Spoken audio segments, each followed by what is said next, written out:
Welcome to Kenton Teaches. Enjoy the video. You start by verifying power and state quickly. Confirm the decoder and TV share a working outlet, and note any error code on screen. Once confirmed, disconnect all AV cables, then pull the decoder's power plug for 1 full minute to clear volatile memory. This resets transient faults. While waiting, check the smart card for dirt or damage and locate the model number under the unit. You do this because many faults are transient or card-related, so a correct reset and inspection often saves time. Now you verify software and the smart card because mismatches cause decryption failures. First, open settings and record the firmware version so you know whether to update. If an update is available, prepare a USB with the official file.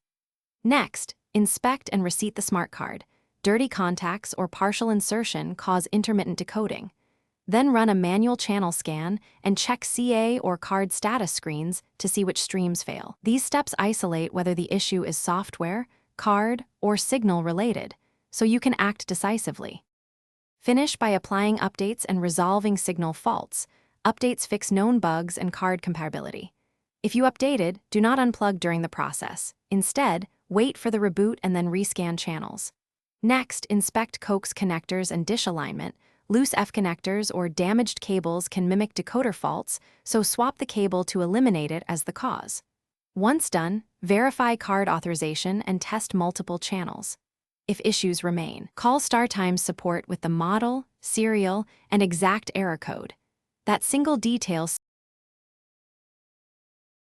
Thanks for watching. Please subscribe if this video was helpful.